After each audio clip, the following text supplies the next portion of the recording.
What's up guys, Houndish here, and today we're jumping in with some Destiny 2 Edge of Fate news. And in this initial 24-hour period after launch, Bungie have a lot of updates regarding the expansion, responses to various bits of feedback, and new known issues. Safe to say there's a fair amount, but they also clarify some future updates coming, and separate to that, we'll talk about Edge of Fate itself, new exotic pursuits that we'll be getting access to on the destination, an upcoming hidden exotic weapon, and we have the perks for that as well, plus some very interesting event loot that we'll be getting access to in the next month or so. And yes, we'll discuss a bunch of the feedback regarding Edge of Fate as well. So if you want all of the updates for day one, we'll do our best to round them up. If you enjoy the video, get subscribed and I'll keep you posted with more Destiny content. But now, let's get into it. So first up, let me know in the comments down below how you're feeling about Edge of Fate. My team managed to wrap up the Legendary campaign and then jump in and get Graviton Spike, the new hand cannon, if you want a guide for that exotic quest. I will link it down below. We are going to be getting a bunch of catalysts as this is a craftable exotic. I don't know all of the details on how that will work just yet, but we will be finding fragments of Graviton Spike catalysts on Kepler. We can see a couple of examples of those right here. I'm sure there will be a time gating component to all of those upgrades as well. I'll keep it very brief for the moment. Overall,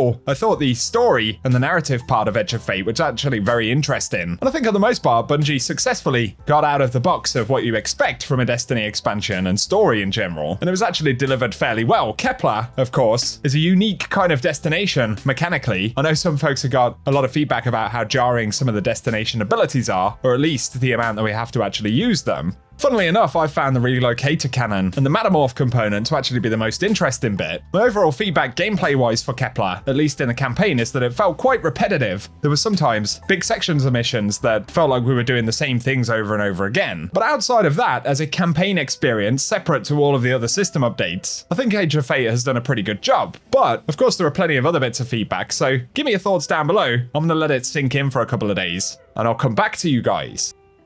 Right here though, we do have a perk for a hidden exotic weapon at the moment, and this is called Coronal Culmination. Obviously, spoiler alert if you don't want to know what it does, but we can shoot and hold to charge, then release to fire, and charged projectiles have a delayed solar payload. Plus, this weapon can be charged with solar energy to massively increase its damage. It looks like this will be linked to the hidden exotic rocket launcher that's been discussed a little bit, so we'll see exactly what that turns out to be in the next little while, I'm sure. Otherwise, in terms of Edge of Fate Legendary campaign, the Destiny 2 team confirm the campaign should get you up to 100 power, which is contest ready, and they are aware of a tooltip in the game that can advertise 140 power for contest, but this should be updated by Saturday. And they'd also separately said where, in previous expansions at the completion of campaign, we unlocked a bundle with higher level armor and weapons. This time around, basically Bungie are saying that the drops actually happen during the campaign, and that figures I got to 100 power by running the Legendary campaign and no other prep. But that's the confirmation. If you're at 100 power, that is contest ready. So if you didn't do Legendary campaign and you're looking for power from other sources, that's what you need to aim for. There's also been a lot of feedback about the ammo system. Someone pointed out Exderis ammo pickups were gutted, and they're only getting 2 shots from a brick with an arc scav mod equipped. This is actually the same for a lot of different weapons, a lot of heavy weapons as well. Xenophage is another example. And Mercules from Bungie confirms getting less ammo per brick is intended, as bricks can drop far more frequently in the new system. However, getting only 2 shots with the scav mod definitely sounds like a bug, so Bungie are looking into that. Overall impressions of ammo rates versus what we had before actually feel worse at the moment. This indicates that that might not be fully intentional and there could be some extra issues going on, so we'll have to wait for further clarification from Bungie. But it's something to keep in mind. Separate thing here, yes, players are discussing the fact that Bungie have desaturated the colors on the main director, the old director, when you go to the world tab. I'm not sure why they've done that. It's kind of like identifying it as being more redundant than the portal, which I guess is kind of Bungie's objective, but not necessarily good feel seeing it all grayed out. Give me your thoughts.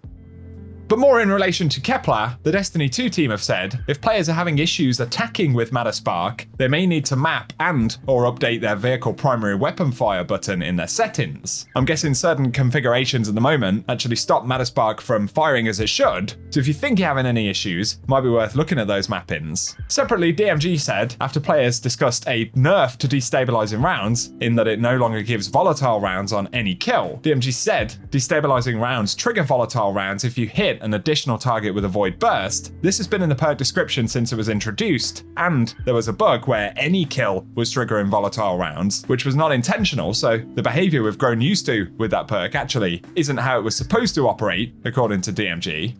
Other things worth keeping in mind though, the D2 team said players receive weasel errors when launching into PvP playlists, and to mitigate this you can launch PvP from the portal instead. They're also aware of intermittent audio issues on PS5, and problems where some players using 4K displays are having issues getting past the login screen, and they say as a workaround, lowering the screen resolution can help resolve the issue. Otherwise, they say, contest for the new raid begins at July 19th at 10 AM, again set to 100 power, and completing the Edge of Fate campaign will get you contest ready. Separate to the core legendary campaign though, they say, side quests and ability chests on Kepler will also award powerful gear, and you can complete these during or after the campaign in any world tier. So if you are post-campaign and looking for a little bit of reasonably quick power, all those side quests on Kepler should still be pretty useful.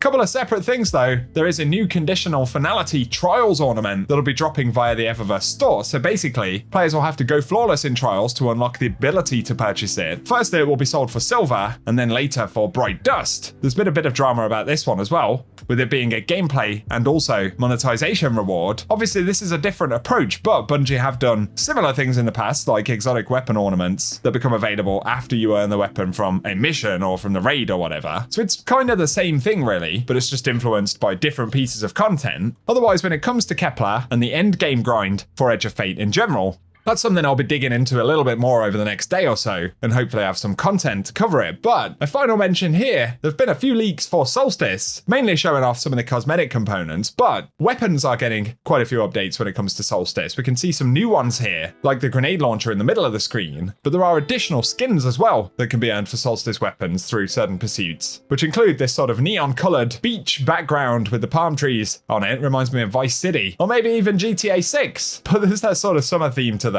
And if you're curious about Solstice armor for the year, you can see a small preview of that on the right, and some additional universal ornament sets that will come when Solstice drops. So obviously there'll be the cosmetic component to the event, but those two new weapons, the grenade launcher and SMG, which can indeed be earned all the way up to gear tier 5. So possibly a challenging Solstice if you're after any of those higher level rewards. And I'm guessing Solstice will drop in August, but I'll keep you posted. For the moment though guys, those are just a few important updates for today, and once again, I'll keep you posted with more details about the expansion as we move through the week. So keep it locked and loaded here on the channel. Let me know your thoughts about the expansion in the comment section. But if you've enjoyed the video, a rating below really helps us out. And otherwise, cheers for watching and have an awesome day.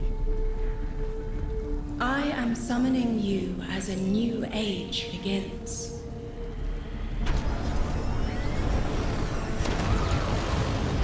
I see sapient life turn to each other. They remember how to look to the stars. They remember curiosity. They remember how to thrive. But they have forgotten.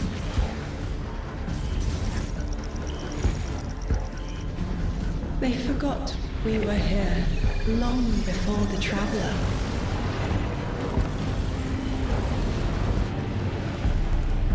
Forgot that they need us. But they are fated to remember. I will remind them. I'm sure you will, but not through me. Find someone else.